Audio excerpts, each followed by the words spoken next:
अच्छा देखो, लास्ट वाली क्लास में हम जो कॉस्ट शीट का क्वेश्चन कर रहे थे ना, तो उस क्वेश्चन में हमने कंप्लीट किया था कॉस्ट शीट कैसे बनाई थी हमने यहाँ पर। तो हमने कॉस्ट शीट को कंप्लीट किया था। हमेशा एक चीज ध्यान रखना, तुम घर पे जाओ तो एक बार क्वेश्चन को पढ़ के देख लिया करो। सिर्फ पढ़ना होता है ताकि तुम्हें कुछ चीजें याद रहे। तो तुम्हें ये सब चीजें पता है क्या कि हमने ये 120% क्यों इंक्रीज किया था, हमने ये 5% या 10% क्यों इंक्रीज किया था, हमने ये 12% क्यों कम कर दिया था, है ना। उसके अलावा ये सब चीजें है ना, तुम्हें एक बार पढ़कर देखनी होती है। तो कल हमने है ना इस क्वेश्चन को सॉल्व करते टाइम 2022-23 में जो भी चेंजेस होने वाले थे, और चेंजेस होने के मेन दो तीन रीजन थे, जिसमें एक तो था चेंज इन आउटपुट। आउटपुट बढ़ गया था, काम बढ़ गया था, मटेरियल ज्यादा लगा, लेबर ज्यादा लगी। अच्छा, आउटपुट बढ़ने की वजह से वेरिएबल ओवरहेड ज्यादा लगेंगे क्योंकि वो बढ़ जाएंगे, variable expenses, number of unit बढ़ती है तो टोटल वेरिएबल एक्सपेंसेस भी बढ़ने वाले हैं। इस तरह से हमने इस क्वेश्चन को कंप्लीट करके और कॉस्ट ऑफ सेल्स कैलकुलेट की थी दोनों साल की, 21-22 की और 22-23 की। अभी ये क्वेश्चन कंप्लीट नहीं हुआ था, इस क्वेश्चन में कुछ और पॉइंट्स भी बाकी है। वो पॉइंट्स भी एक बार मैं तुम्हें बता देता हूं। हम इस क्वेश्चन को कंप्लीट करते हैं एक बार।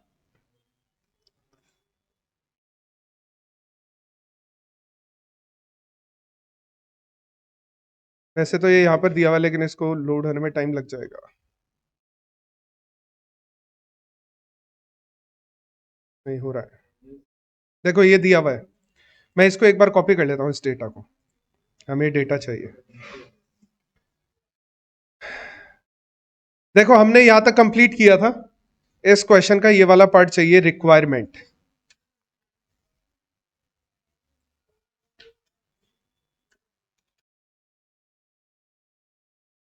एक एक करके क्वेश्चन को समझेंगे और सॉल्व करेंगे। आसान है, कुछ खास नहीं है, छोटी मोटी। ऊपर वाले पॉइंट्स तो सब कंप्लीट हो गए। रिक्वायरमेंट ए और बी पहले यहीं से स्टार्ट है।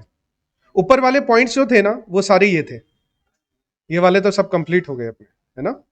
अभी रिक्वायरमेंट की बात है। क्वेश्चन क्या क्या पूछ रहा है। सबसे पहला पार्ट है कैलकुलेट कॉस्ट ऑफ सेल्स दोनों साल की। तो हमने निकाल दी 20 लाख और 20,30,000। सबसे पहले तो हमने ये कर दिया। तो पहला पार्ट पूछ रहा है कॉस्ट ऑफ सेल्स निकालनी थी, तो हमने कॉस्ट ऑफ सेल्स निकाल दी। ठीक है, हमने कॉस्ट ऑफ सेल्स निकाल दी फॉर 21-22 की। अच्छा, 21-22 की कितनी आई थी? 20 लाख रुपए, 20 लाख। और 22-23 की 24-30, 243 है ना, 243,000, यानी 24,30,000। अच्छा, क्या हमें, अरे अब ठीक है, बातें करना बंद करो। क्या हमें क्वेश्चन में यह भी दिया हुआ था क्या कि हमारी टोटल सेल्स कितनी है? 25 लाख रुपए की सेल। हमने कल ये नंबर ऑफ यूनिट्स निकाली थी। तो हमें 2021-22 की नंबर ऑफ यूनिट्स हमने कल निकाली थी 20,000। अच्छा, 20% सेल इंक्रीज हो रही है, तो नए वाले साल में हमारी सेल कितनी हो जाएगी?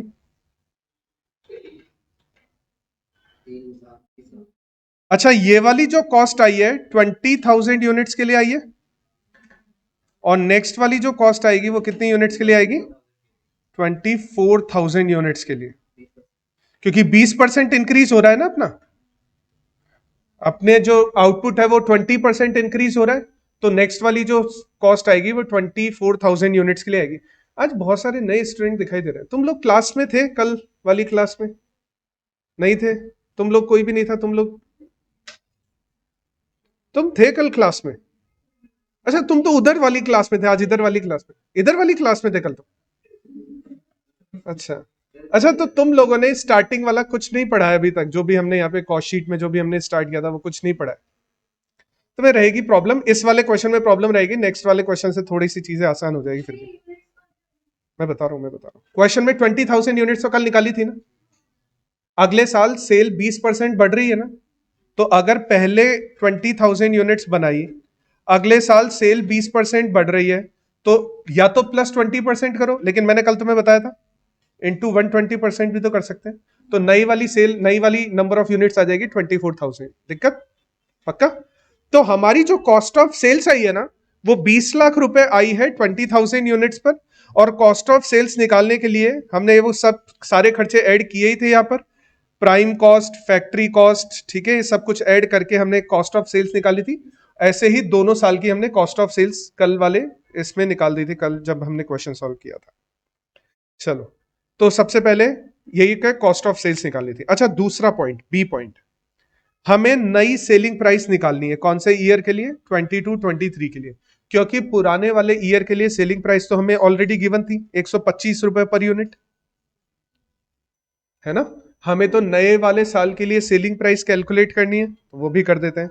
अच्छा, सेलिंग प्राइस कैलकुलेट करनी है ना, तो पहला क्वेश्चन क्या बोल रहा है इसमें, बी पार्ट का फर्स्ट क्वेश्चन बोल रहा है, if the same amount of profit is to be earned in 2021-22, मतलब ये है कि जो प्रॉफिट हमने 2021-22 में अर्न किया था ना, सेम प्रॉफिट हम 22-23 में भी अर्न करेंगे। अब इसको कैसे सॉल्व करेंगे देखना। क्या तुम लोगों को यह बात पता है कि कॉस्ट ऑफ सेल्स में अगर हम प्रॉफिट को ऐड कर देते हैं तो हमारी सेल्स आ जाती है, ठीक है। अच्छा, फॉर 2021-22,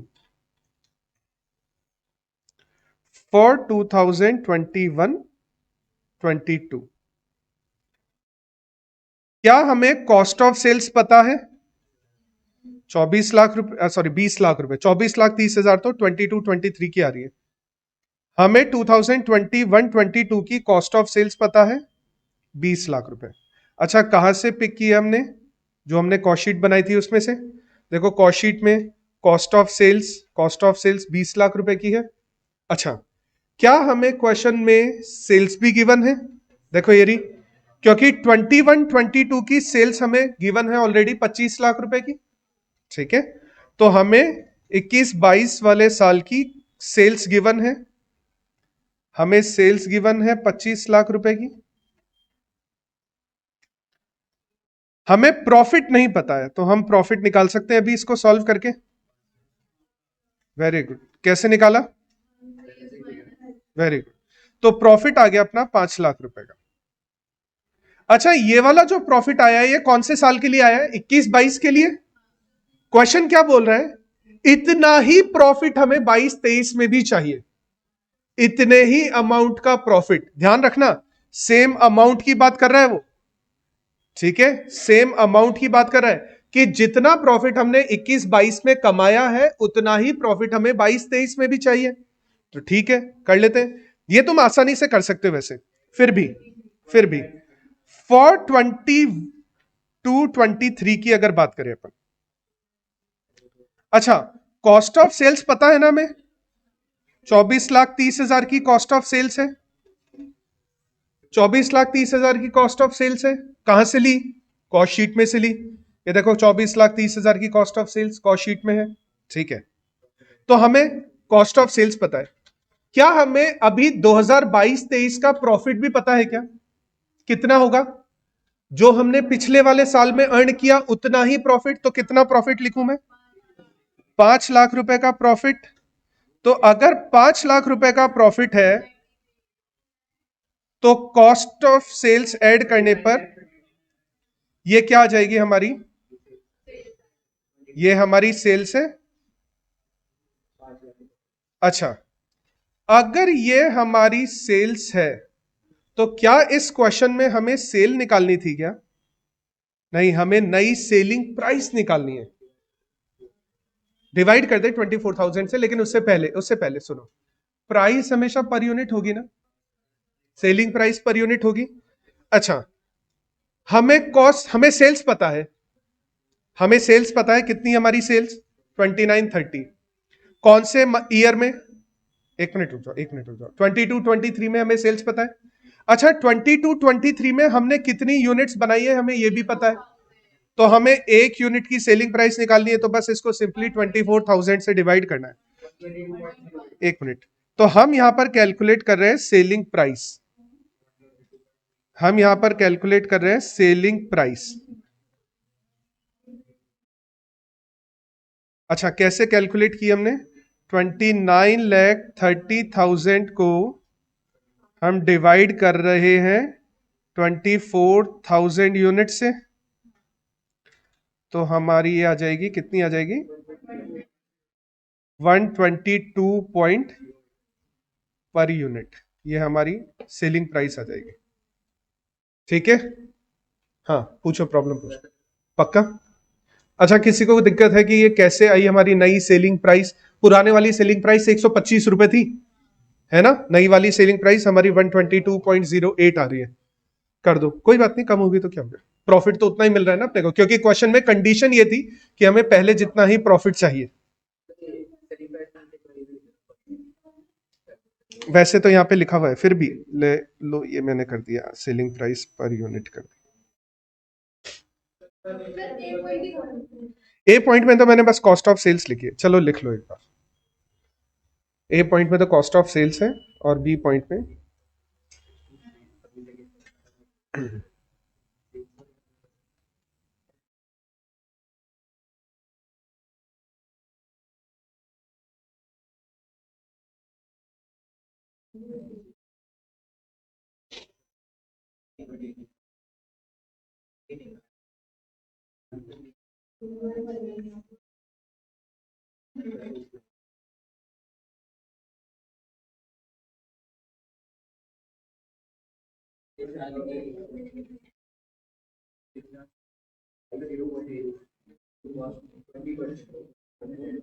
अरे तुम बाद बाद में झगड़ लेना इस चीज के लिए, जो भी आएगा देखेंगे अपन, बाद में देखेंगे। इस क्वेश्चन में फर्स्ट वाले पार्ट में किसी को दिक्कत है तो पूछ लो। सिंपली हमें कॉस्ट ऑफ सेल्स कल हमने निकाली थी, 5 लाख रुपए का प्रॉफिट हमें ऐड करना था, टोटल प्रॉफिट 2930 का, और उसकी पर यूनिट निकालेंगे तो डिवाइडेड बाय 24,000 यूनिट्स।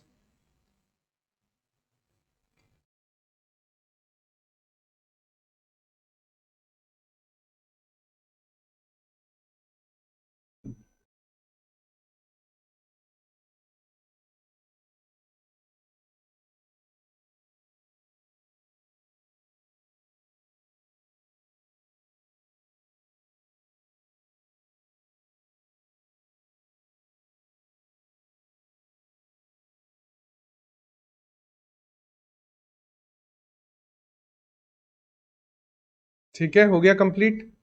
अच्छा, देखो सेकंड पॉइंट क्या पूछ रहा है। सेकंड पॉइंट किसी का भी कंप्लीट नहीं होना तो प्लीज बता देना मेरे को, मैं वेट करूंगा जब तक सबका कंप्लीट नहीं होता। नहीं हुआ, करो कंप्लीट करो, अरे बातें मत करो please.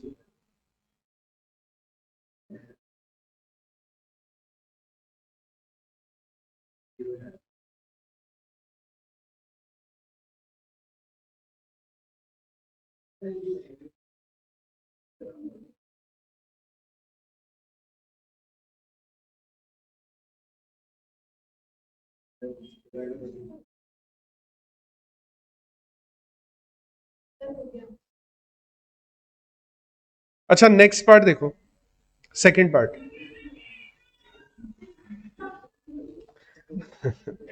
If the same percent of, अच्छा यहां पे है ना, ध्यान से देखना, यहां पे एक टर्म दिया हुआ है प्रॉफिट टू सेल्स। ठीक है, जब भी ऐसे दो टर्म्स के बीच में टू लगा होता है ना, तो इसका मतलब वो होता है रेशो। जैसे बोलते हैं ना ए इज टू बी, तो ए इज टू बी का मतलब होता है ए रेशो बी। अच्छा, रेशो को हम डिवीजन से भी रिप्रेजेंट करते हैं। जैसे मान लो हमें ए इज टू बी दिया हुआ है, तो हम उसको ए अपॉन बी भी लिख सकते हैं। तो क्वेश्चन में बोल रहा है कि हमारा जो प्रॉफिट टू सेल वाला परसेंटेज है ना, जो 2021-22 में हमें मिला था, उतना ही परसेंटेज हमें अभी भी चाहिए। पहले तो बोल रहा था 21-22 जितना अमाउंट चाहिए, अभी ये बोल रहा है 21-22 जितना प्रॉफिट परसेंटेज चाहिए। ठीक है, अच्छा क्या दिया हुआ है, प्रॉफिट टू सेल्स, तो मतलब प्रॉफिट आएगा न्यूमरेटर में और सेल्स आएगा डिनोमिनेटर में। ठीक है, अब सेकंड पार्ट देखो, सेकंड पार्ट फॉर 2021-22 के लिए कर रहे हैं पहले हम। अच्छा, क्वेश्चन में हमें निकालना है profit to sales percentage, profit to sales percentage निकालना है हमें। तो प्रॉफिट 2021-22 का प्रॉफिट कितना था, 5 लाख। 5 लाख प्रॉफिट था। अच्छा, डिवाइडेड बाय सेल्स कितनी थी हमारी? 25 लाख रुपए की सेल्स थी। तो हमने कितना परसेंट प्रॉफिट अर्न किया था? तो अगर इसको सॉल्व करेंगे तो हमारा प्रॉफिट परसेंटेज आ जाएगा 20%। क्वेश्चन ये बोल रहा है जितना परसेंट प्रॉफिट हमने अभी अर्न किया है ना, परसेंट, अब हमें अमाउंट नहीं चाहिए, जितना परसेंट प्रॉफिट हमने 21 22 में अर्न किया है उतना ही परसेंट प्रॉफिट हमें अगले साल भी अर्न करना है। तो ठीक है, कर देते हैं। अच्छा, अभी जो कैलकुलेशन कर रहे हैं ना अपन 22 23 की, वो कैलकुलेशन ध्यान से देखना, क्योंकि ये वाली कैलकुलेशन सिर्फ इस चैप्टर में नहीं, बहुत सारे और भी चैप्टर्स में यूज होगी। ध्यान से समझना। क्या कॉस्ट ऑफ सेल्स में अगर हम प्रॉफिट ऐड कर दें तो हमारी सेल्स आ जाएगी? हमारी सेल्स आ जाएगी, है ना? अगर हम सेल की वैल्यू को 100 मान लेते हैं, अगर हम सेल की वैल्यू को 100 मान लेते हैं, तो प्रॉफिट कितना दिया हुआ है? तो प्रॉफिट कितना हो जाएगा? 20। बाकी बचा हुआ हमारा कॉस्ट ऑफ सेल्स हो जाएगा। तो देखो मैं इसको ऐसा लिख रहा हूं, 100% ऑफ सेल्स, सेल्स है हमारा, प्रॉफिट कितना है? 20% ऑफ सेल्स हमारा प्रॉफिट है। और क्या हमें 22 23 का कॉस्ट ऑफ सेल्स दिया हुआ है क्या? 24,30,000 रुपए।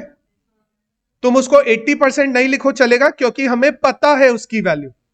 कॉस्ट ऑफ सेल्स देखो 24,30,000 रुपए, हमें उसकी वैल्यू पता है। तो अगर मैं इसको लिखूंगा तो मैं यहां पे इसको लिखूंगा, कॉस्ट ऑफ सेल्स हमें पता है विच इज 24,30,000, 24,30,000 रुपीज। अच्छा, ये 20% ऑफ सेल अपनी साइड चेंज करके इधर चला जाएगा, माइनस हो जाएगा, तो कितना रह जाएगा? 80। अच्छा, 80% को मैं 0.8 भी लिख सकता हूं क्या? या तो मैं इसको ऐसा लिख दूं, ध्यान से देखना, या तो मैं इसको साइड चेंज करके लिख दूं 80% ऑफ सेल्स। अच्छा, ये बीच में ऑफ लगा हुआ है, इसका मतलब क्या है? मल्टीप्लाई। पक्का ना? ऑफ लगा हुआ है मतलब मल्टीप्लाई। मान लो मेरी 100 रुपए की सेल्स है, तो 80% ऑफ 100 रुपए क्या होगा? 80 रुपीज। 80% ऑफ 100 रुपए तुमने कैसे निकाला? 80 रुपए, बीच में मल्टीप्लाई करके निकाला ना। तो ये जो बीच में ऑफ लगा हुआ है इसका मतलब मल्टीप्लीकेशन है। ठीक है, तो 80% ऑफ सेल्स, या मैं इसको ऐसा भी लिख सकता हूं कि एक बात बताओ, 0.8 सेल्स,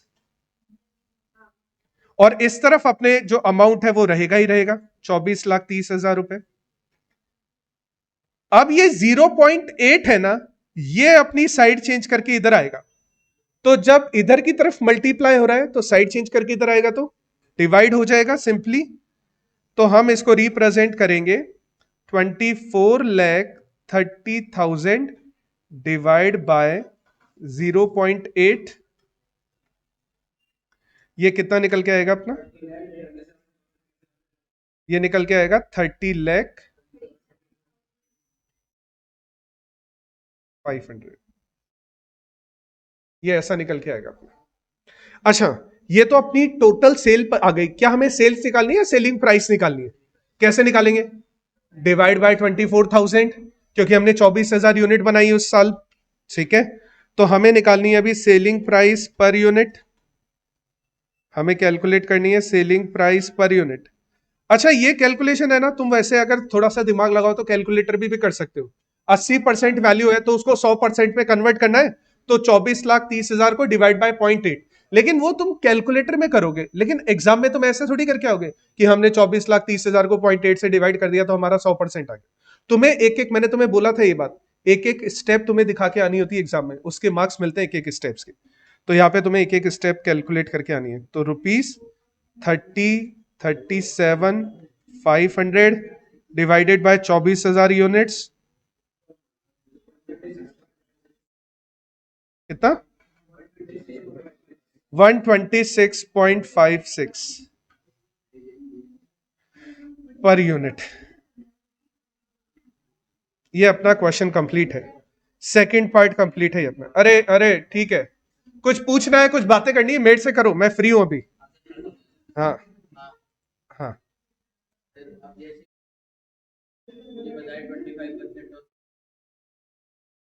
हाँ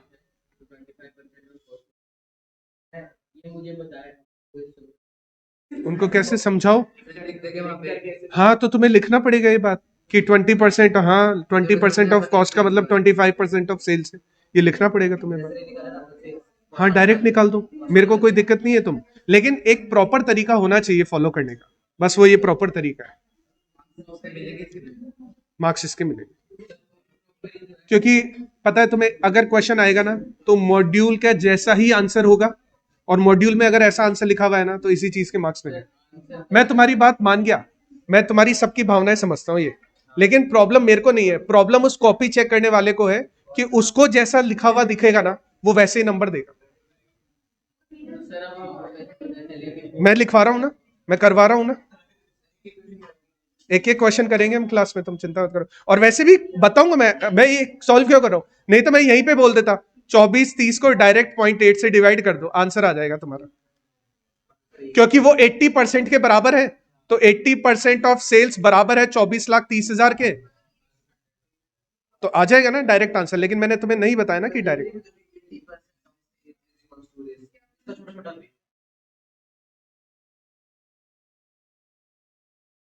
फिर तुम ऐसा बोलोगे सर पेपर तो पूरा सही है लेकिन नंबर 60 ही आए, फिर दिक्कत हो जाएगी।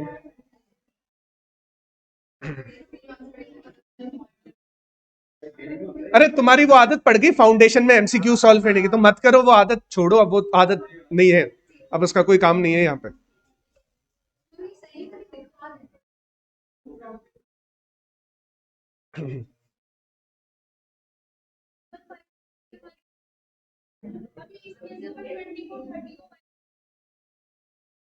हाँ प्रॉफिट लेकिन निकालना नहीं है अपने को, है ना? हाँ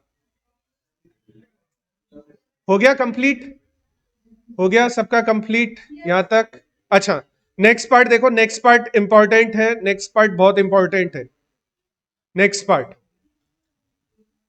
जो करंट हमारा परसेंटेज प्रॉफिट आया ना, अच्छा करंट परसेंटेज ऑफ प्रॉफिट कितना है? 20%। हमें उसको बढ़ा देना है बाय 25%। रुको रुको रुको रुको रुको रुको,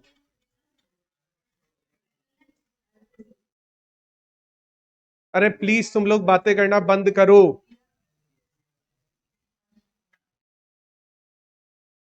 अच्छा क्या तुम्हें इस चीज के बीच, दो दो पॉइंट बोल रहा हूं, इंक्रीज्ड बाय 25% और इंक्रीज्ड टू 25%, क्या ये दोनों चीजें सेम है? तो दोनों चीजों में फर्क पता है क्या तुम्हें? क्या फर्क होता है? अच्छा जैसे ना, नहीं नहीं, क्या होता है कि कई है ना, तुम सेल वगैरह की दुकानों पे जाते हो तो वहां पे सेल लिखी होती है 50% प्लस 50%, तो क्या इसका मतलब 100% सेल है क्या उसका मतलब? तो क्या इसका मतलब क्या है? 50% तो मिलेगी मिलेगी, मान लो अगर कोई 100 रुपए का प्रोडक्ट है, उस पर 50% यानी वो 50 रुपए में तो मिलेगा ही मिलेगा, उस 50 रुपए पर और 50% तुम्हें डिस्काउंट मिलेगा, तो तुम्हारा जो टोटल डिस्काउंट है ना वो 75 का हो जाएगा। ठीक है, इसका मतलब होता है बाय, इसका मतलब होता है बाय। अच्छा क्वेश्चन ये बोल रहा है कि पहले हमारा प्रॉफिट कितना था? 20%। अभी हमारा प्रॉफिट इंक्रीज हो रहा है बाय 25%, तो इसका 25% होगा ना, वो टोटल का 25% नहीं होगा ना, तो अगर इसका 25% होगा तो मैं ऐसा ही लिखूंगा ना कि 20 का 25%। जैसे मैं तुम्हें एक रैंडम एग्जांपल देता हूं, मान लो कि हमारा है ना पहले प्रॉफिट था 20%, वो इंक्रीज हो रहा है बाय 50%, तो वो 50% पता है किसका होगा? वो पुराने वाले प्रॉफिट का 50% होगा, मतलब पुराना वाला प्रॉफिट तो हमें मिलेगा ही मिलेगा, उसका 50% का मतलब 10%, हमें 30% टोटल प्रॉफिट मिलेगा। ठीक है, इंक्रीज बाय 50% का मतलब यहां पर यह है कि पुराना वाला प्रॉफिट तो हमको मिलेगा ही मिलेगा, ठीक है, पुराने वाले प्रॉफिट पे और 50% मिलेगा। अच्छा और 50% का मतलब यह नहीं है कि टोटल का 50%, जो पुराना वाला प्रॉफिट है ना उसका 50% मिलेगा। लेकिन अगर ऐसा लिखा होता कि 20% इंक्रीज्ड टू 50%, तो सिंपली 20% की वैल्यू बढ़कर 50% हो जाती। ठीक है, तो इस पॉइंट को यहां पे समझना कि हमारा जो प्रॉफिट है ना वो 25% से इंक्रीज हो रहा है पुराने वाले प्रॉफिट पर। तो नया वाला प्रॉफिट परसेंटेज जो होगा ना वो कैसे कैलकुलेट होगा, ध्यान से देखना।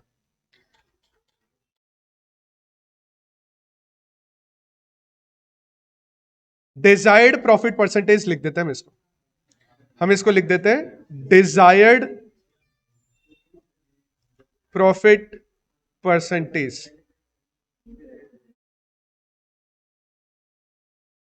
कैसे निकालेंगे? अरे प्लीज बातें मत करो, तुम सामने बैठ के बातें मत करो। 20% तो है ही अपना, प्लस जो 20% है ना उसका हमें 25% और चाहिए, तो या तो इंटू 125% कर दूं या फिर प्लस 25% ऐसे भी कर सकता हूं मैं, लेकिन मैं इसको सिंपली है ना 125% कर देता हूं क्योंकि हम ये तरीका यूज करते हैं। तो 20 का 125% 5 हो गया और बाकी 20% ये हो गया, तो टोटल परसेंटेज निकल के आया 25। हमें डिजायर्ड प्रॉफिट परसेंटेज कितना चाहिए? 25 चाहिए। हमें डिजायर्ड प्रॉफिट परसेंटेज कितना चाहिए? 25। लास्ट वाले क्वेश्चन में कितना था? सेम लास्ट वाले क्वेश्चन जैसा ही होगा, बस ये 20 की जगह क्या हो जाएगा, तो यहां पे 80 की जगह क्या आ जाएगा? 75। तुम खुद कर सकते हो, ये वाला पार्ट करो, खुद ट्राई करो। ये जो थर्ड वाला पार्ट है जिसमें हमें प्रॉफिट परसेंटेज 25 चाहिए, ये वाला पार्ट खुद करो।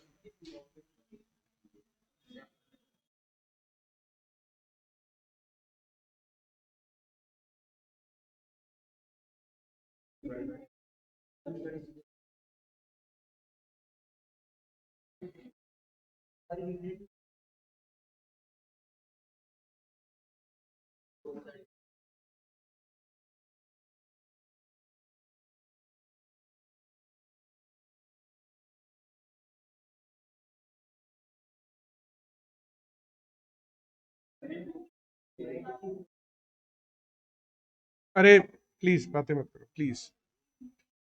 तुम लोग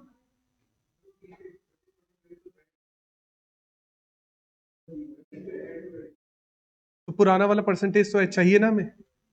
20 का 125% कर रहे, ये 20% है एक्चुअली के अंदर, है ना। लो मैं इसको सही कर देता हूं।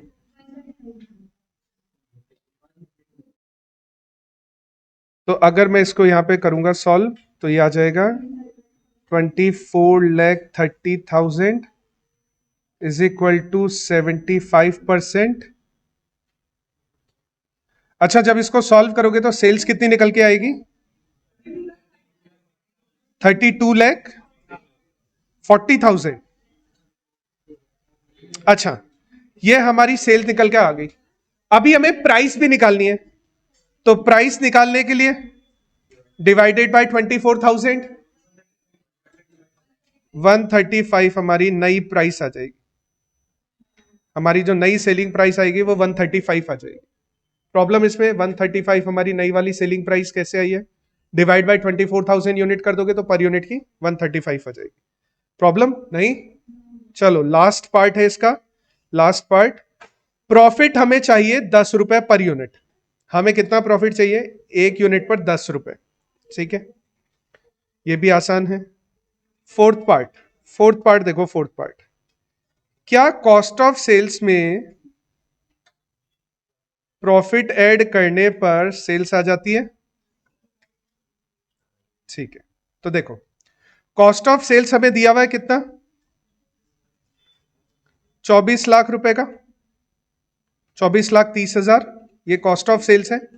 अच्छा, प्रॉफिट कितना बोल रहा है? एक यूनिट पर 10 रुपए चाहिए ना। हमने कितनी यूनिट बनाई है? 24,000 यूनिट बनाई है।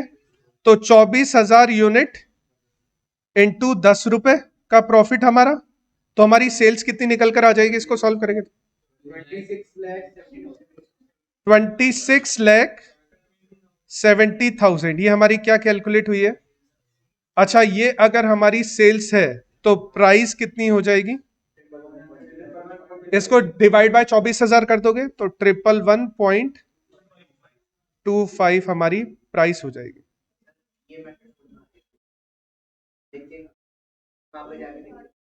तो क्या कर सकते हैं?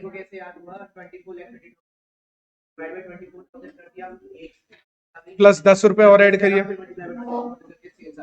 हाँ, तो अगर सिर्फ प्लस 10 भी कर देते ना तो प्राइस आ जाती तुम्हारी। बस तो हमने प्राइस ही निकालनी थी, तो तुम्हें दोबारा से प्रॉफिट पर क्यों जाना था? हाँ, आंसर आता है, सिर्फ प्राइस निकालनी। क्या वापस बताओ? अच्छा, प्रॉफिट देखो, कॉस्ट ऑफ सेल्स तो हमें ऑलरेडी क्वेश्चन में दी हुई है। अच्छा, प्रॉफिट बोल रहा है 1 यूनिट पे 10 रुपए का प्रॉफिट मिलेगा। हाँ, तुम क्या पढ़ रहे हो फिर? ये बोल रहा है प्रॉफिट पर यूनिट 10 रुपए इज टू बी अर्नड। तो 1 यूनिट पर अगर 10 रुपए का प्रॉफिट मिलेगा तो 24,000 यूनिट हम बनाने वाले हैं ना, तो उस पर टोटल प्रॉफिट कितने का हो जाएगा? 2,40,000 का। तो ये हमारी सेल्स हो गई, और डिवाइड बाय 24,000 कर देंगे तो हमारी प्राइस आ जाएगी। हाँ, क्यों नहीं मिलेंगे? हाँ, एक मिनट रुको। हाँ, ऊपर क्वेश्चन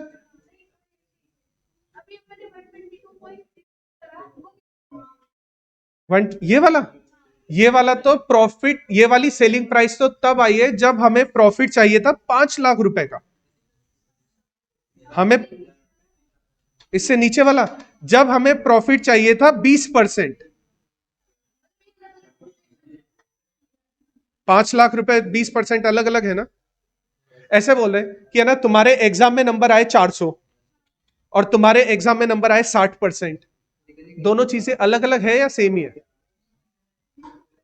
400 नंबर आए हैं, वो आउट ऑफ कितने भी हो सकते हैं ना, 1000 2000, और तुम्हारी परसेंटेज आई है वो भी आउट ऑफ कितनी भी हो सकती है ना। तो यहाँ पे इस चीज को समझना, दोनों पॉइंट अलग अलग है। एक में अमाउंट की बात कर रहा है, एक में परसेंटेज की बात कर रहा है। ठीक है, तो ये अपना क्वेश्चन कंप्लीट है। अच्छा, चलो नेक्स्ट क्वेश्चन, ये वाला लास्ट वाला। चलो इतनी देर करो, इतनी देर में नेक्स्ट क्वेश्चन कॉपी कर रहा हूं एक बार। हाँ, तो मेरे को इधर तो तुम्हें दिखाना ही पड़ेगा ना, मैं कैसे दिखाऊंगा नहीं तो तुम्हें क्वेश्चन। कॉपी कर रहा हूं, चीटिंग नहीं, कॉपी। इजी कुछ नहीं होता है, इंटर में हो तुम, कोई इजी नहीं है। कोई बात नहीं, इजी तो इजी वाला पहला क्वेश्चन था ना अपना, पहला क्वेश्चन इजी था ना, वो हो गया। दूसरा क्वेश्चन भी इजी था, वो भी हो गया।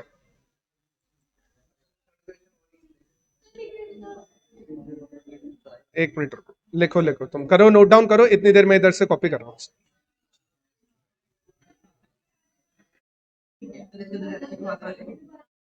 आ सकता है, जैसे फैक्ट्री कॉस्ट निकालने का कोई एमसीक्यू आ सकता है जहां पे तुम्हें प्राइम कॉस्ट दे दे या फैक्ट्री ओवरहेड दे दे, ऐसा कोई क्वेश्चन बना के दे।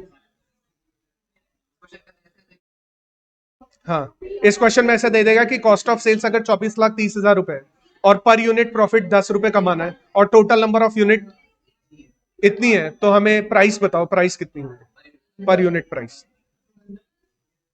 हो गया कंप्लीट, हो गया। अब बाद में करना है इसको फिर। हाँ, बातें करना अभी, बाद में करना क्वेश्चन।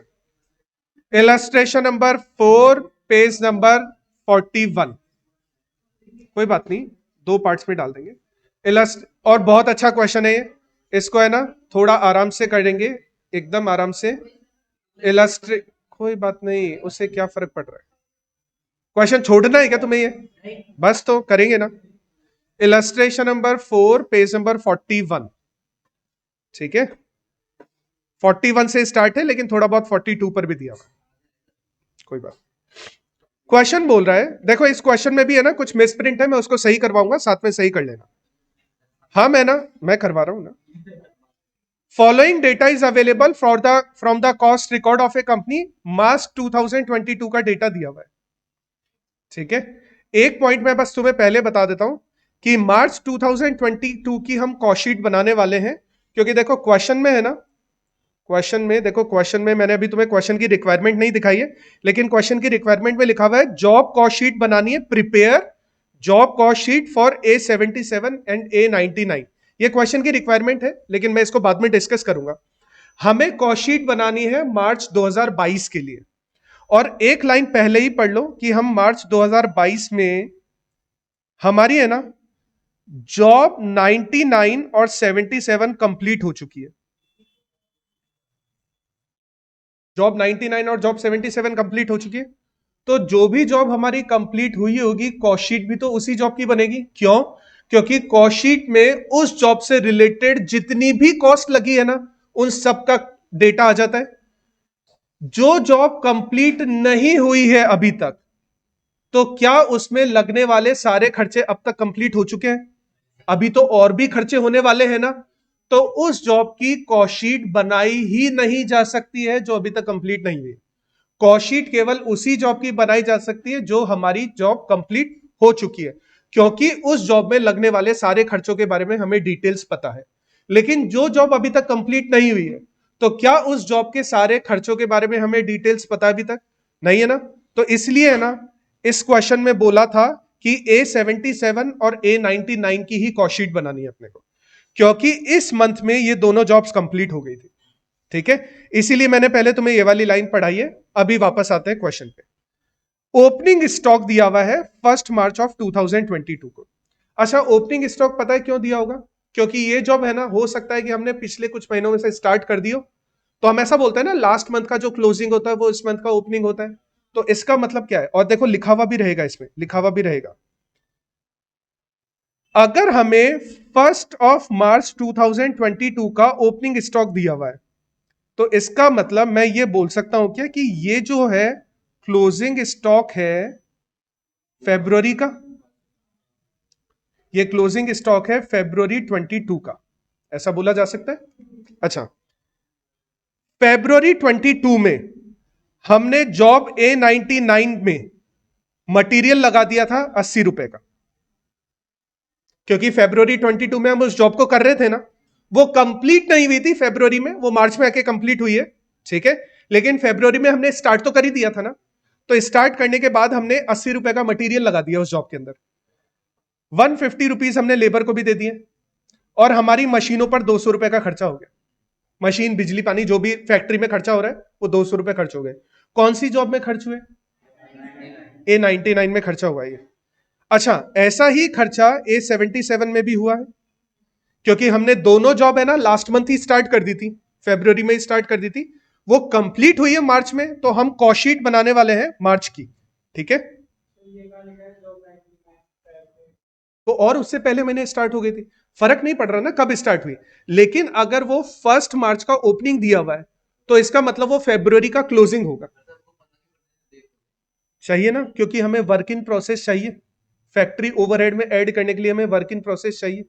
मैं बताऊंगा क्यों पता करना है, उसका रीजन भी मैं बताऊंगा। तो बात यह है कि ये दोनों जॉब है ना, इन दोनों जॉब में कुछ खर्चा हुआ था। अच्छा, जॉब A99 में टोटल कितना हमने एक्सपेंडिचर किया है अब तक? ये हो गया अपना 430 रुपीज का।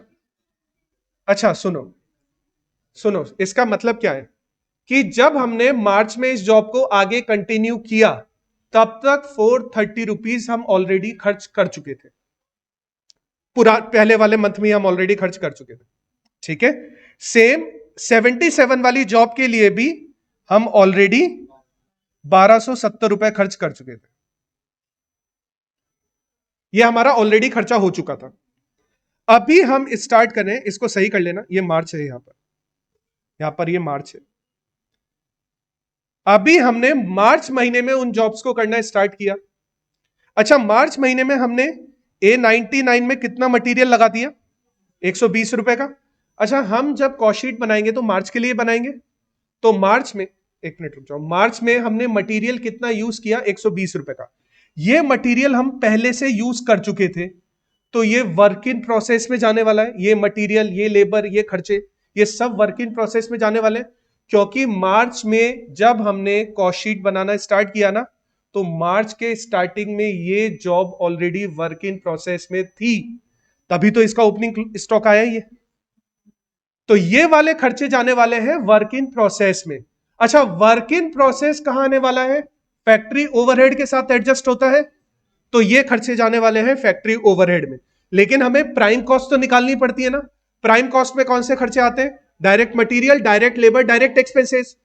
अच्छा, direct material, direct labour, direct expenses जो हमने मार्च में खर्च किए वो आएंगे यहां पर, फेब्रुवरी वाले नहीं आएंगे। तुम ये मत सोचना कि सर ये मटेरियल भी तो यहां पर आना चाहिए, नहीं। हम कॉस्ट शीट बना रहे हैं मार्च के लिए, तो मार्च में हमने जो डायरेक्ट मटेरियल इशू किया है उसका खर्चा आएगा।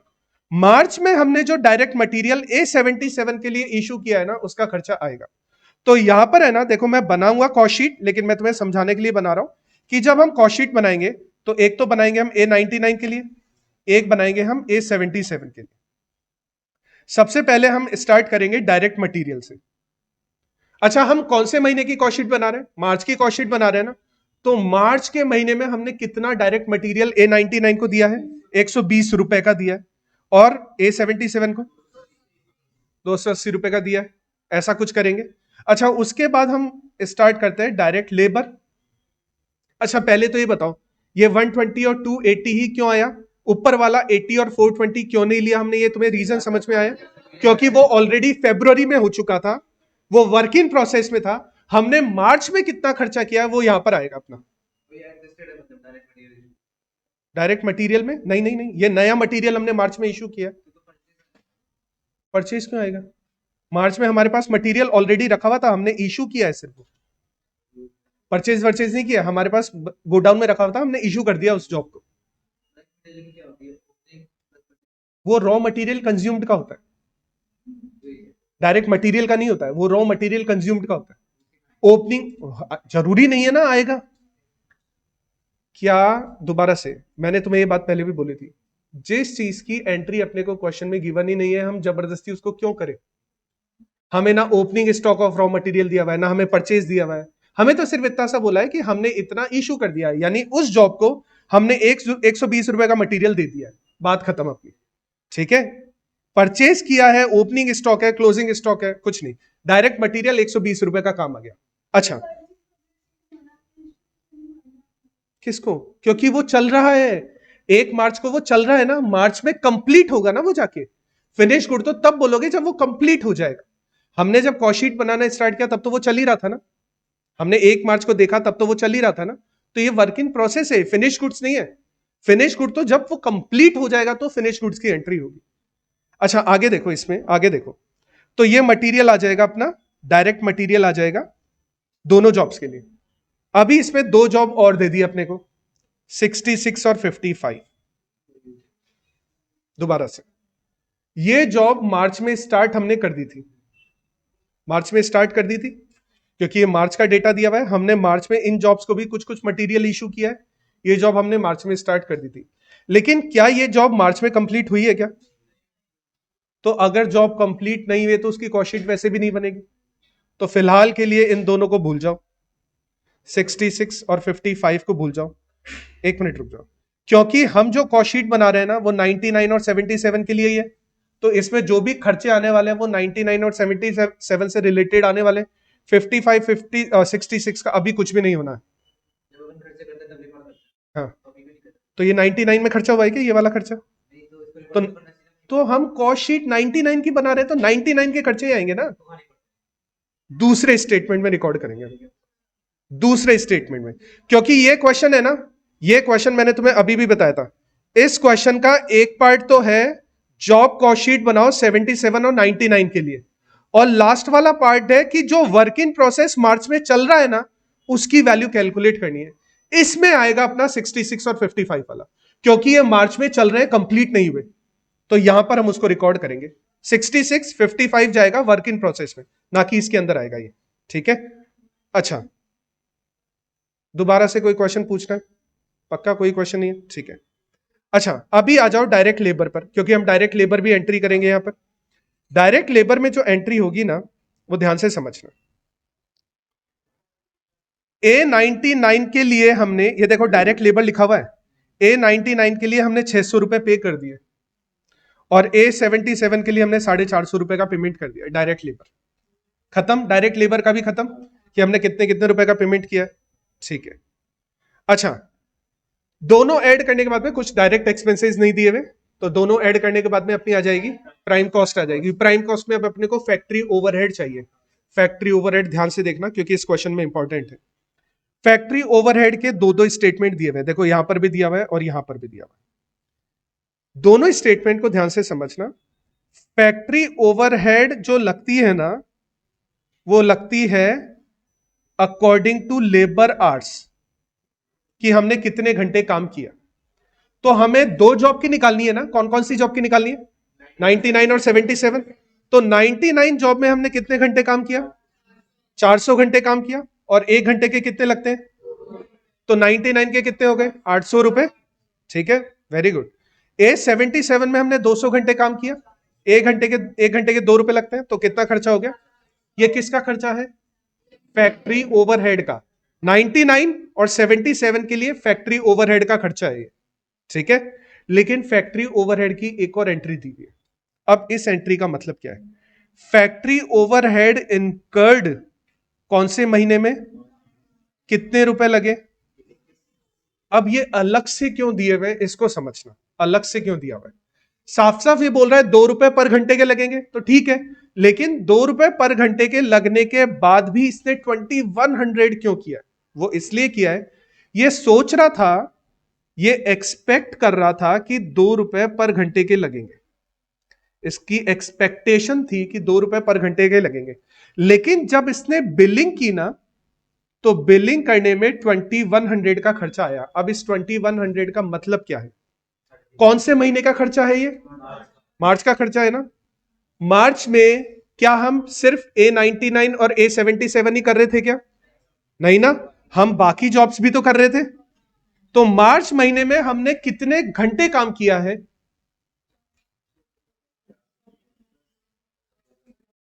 10 घंटे। मार्च महीने में हमने 1000 घंटे काम किया है, पक्का? मार्च महीने में हमने 1000 घंटे काम किया है। एक घंटे के कितने लगने चाहिए थे? तो मार्च के महीने में हमारे फैक्ट्री ओवरहेड पर कितना खर्च हो जाना चाहिए था? लेकिन खर्च कितना हो गया एक्चुअली? इनकर्ड का मतलब क्या होता है? एक्चुअली में कितना खर्चा हो गया? एक्चुअली में कितना खर्चा हो गया? अच्छा, एक्चुअली में जो खर्चा हुआ ना, वो 2100 रुपए का हुआ। कितने घंटे के लिए? तो हम जो सोच रहे थे उसके हिसाब से 100 रुपए ज्यादा ही खर्च हो गए। यानी अगर मैं पर यूनिट कॉस्ट निकालूंगा तो 2.1 पर आवर का खर्चा हो गया। दोबारा से, हमने ये सोचा था कि मार्च के महीने में हमारी जो कॉस्ट लगने वाली है ना, फैक्ट्री ओवरहेड जो लगने वाले हैं, वो 2 रुपए पर आवर लगने वाले हैं। हमने ये सोचा था। फिर हमने मार्च महीने की बिलिंग बनाई। बिलिंग बनाकर हमने टोटल खर्चा निकाला। टोटल खर्चा हमारा कितना लग गया? 2100 का खर्चा लग गया। अब हमें ये कंफ्यूजन हो गया, जब वो 2 रुपए पर आवर के बारे में बात कर रहा है, तो इसने 2100 की अलग से क्वेश्चन में डेटा क्यों दे दिया? फिर हमने देखा कि ये 2100 रुपीज जो खर्च हुए थे, ये कब खर्च हुए हैं? मार्च में, है ना। मार्च में हमने कितने घंटे काम किया है टोटल? 1000 घंटे काम किया है।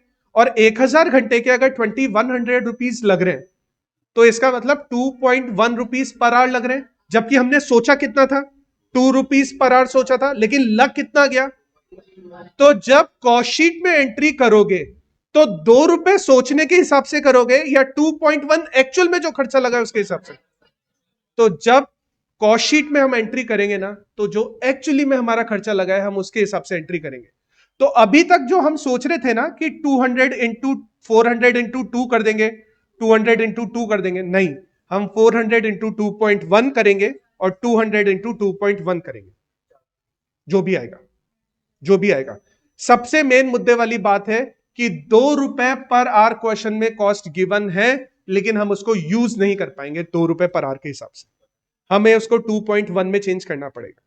दिक्कत? पक्का? तो जब हम यहां पर फैक्ट्री ओवरहेड की एंट्री करेंगे ना, फैक्ट्री ओवरहेड, तो फैक्ट्री ओवरहेड की एंट्री करते टाइम देखो, A99 की एंट्री करें पहले हम। ऊपर देखो A99 लिखा हुआ है। A99 में 400 घंटे काम हुआ ना, और एक घंटे के 2.1 लग रहे हैं।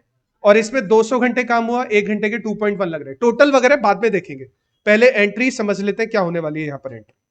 तो फैक्ट्री ओवरहेड की एंट्री हो गई। आगे, फैक्ट्री ओवरहेड की एंट्री के बाद कुछ और भी एडजस्टमेंट होते हैं क्या फैक्ट्री कॉस्ट में? WIP, WIP, WIP। क्या मैंने तुम्हें अभी ये बताया, ये हमारा WIP है।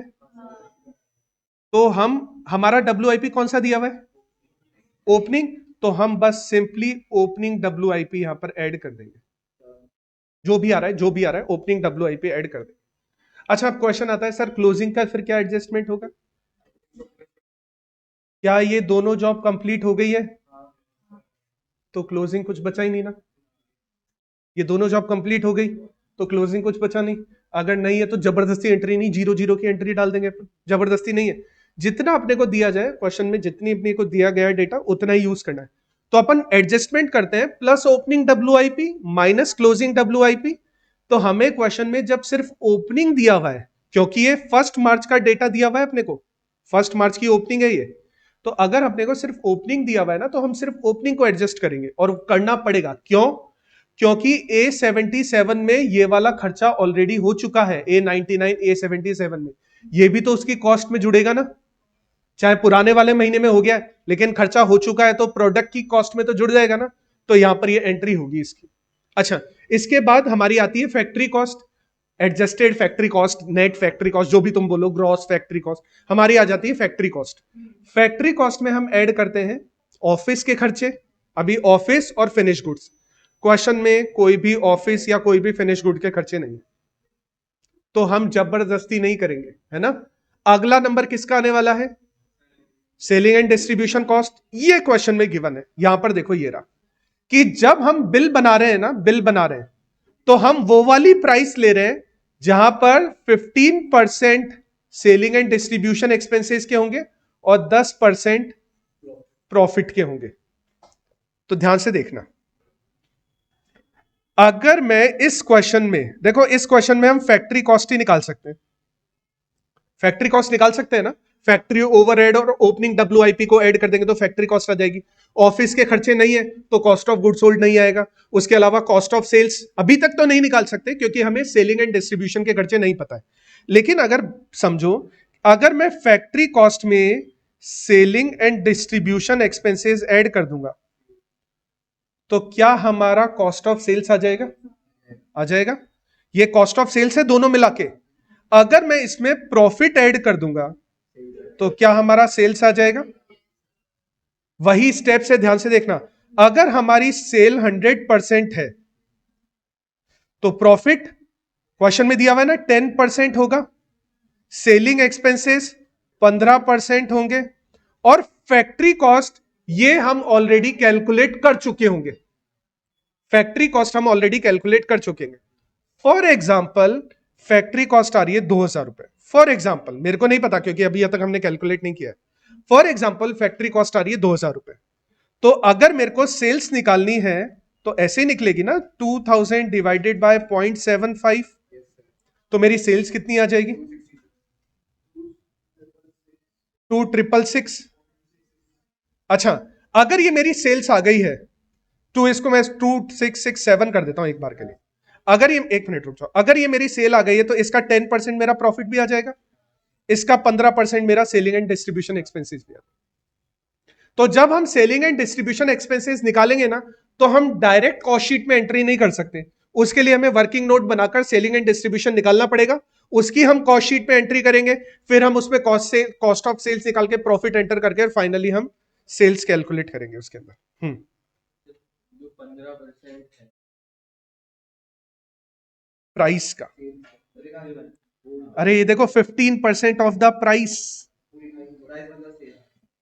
प्राइस मतलब तो सेलिंग प्राइस ही होती है ना, ठीक है। और ऊपर भी दिखा हुआ है, और यहां पे भी देखो 10% ऑफ द प्राइस लिखा हुआ है। तुम्हारा भी यही क्वेश्चन था, ठीक है। कैसे छोटा कर दो? मैंने छोटा समझा दिया बस, इससे छोटा नहीं समझा। एक मिनट रुको, नहीं फोटो वगैरह कुछ नहीं आएगी तुम्हारी,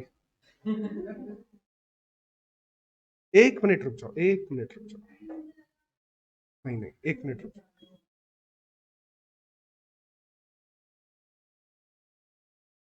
तो हमारे जो काम का डेटा है ना, वो ये है कि हमारी जो फैक्ट्री ओवरहेड है ना, फैक्ट्री ओवरहेड जो 2 रुपए पर यूनिट दिए हुए थे ना, वो 2 रुपए पर यूनिट लगेंगे नहीं, वो 2.1 रुपीज पर यूनिट लगेंगे यहां पर फैक्ट्री ओवरहेड, ठीक है। एक मिनट रुक जाओ। तो हमारे यहां पर, अरे तो मैं एक बार मैं अपनी बात कंप्लीट, नहीं तो मैं अपनी बात भूल जाऊंगा तो फिर क्या मतलब।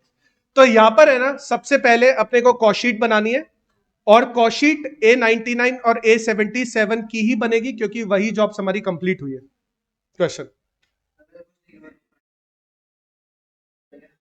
हाँ हाँ, अब वैसे है ना, लेकिन फिर भी ऐसा मान के चलते हैं ज्यादातर बाय डिफॉल्ट हमेशा प्राइस पे ही होता है परसेंटेज, प्राइस पे ही निकालो, ज्यादातर तो प्राइस पे ही बाय डिफॉल्ट परसेंटेज मान के चलते हैं।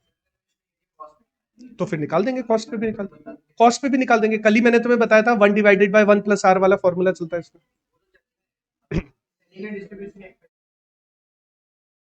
तो कॉस्ट के सीधे सीधे 15% कर दो ना, वो सेल, वो कॉस्ट का 10% हो जाएगा। हाँ ठीक है, अच्छा है ना। अभी अभी रुको रुको रुको, इस क्वेश्चन को हम स्टार्ट तो नहीं कर पाएंगे, ठीक है, आज का तो टाइम कंप्लीट है। हम इस क्वेश्चन को है ना कल वाली क्लास में कॉशीट बनाना स्टार्ट करेंगे। कॉशीट कंप्लीट होने के बाद ये क्वेश्चन कंप्लीट नहीं होगा, क्योंकि इस क्वेश्चन में सबसे पहला पार्ट तो ये पूछा है कि जॉब कॉशीट बनानी है दोनों जॉब्स के लिए, फिर दोनों ही जॉब्स के लिए सेलिंग प्राइस भी निकालनी है, सेलिंग प्राइस भी हम निकाल देंगे, और दोनों ही जॉब, फिर बाकी बची हुई जो जॉब्स है ना, क्योंकि देखो कॉशीट ऐसी बनेगी, अभी मैंने तुम्हें बताया ना ऐसी बनेगी, A55 और A66 कंप्लीट नहीं हुई है ना, तो उन्हीं का हमारे वर्क इन प्रोसेस आएगा, तो उनका वर्क इन प्रोसेस भी हम यहां पे कैलकुलेट कर लेंगे, ठीक है। किसकी डायरेक्ट लेबर,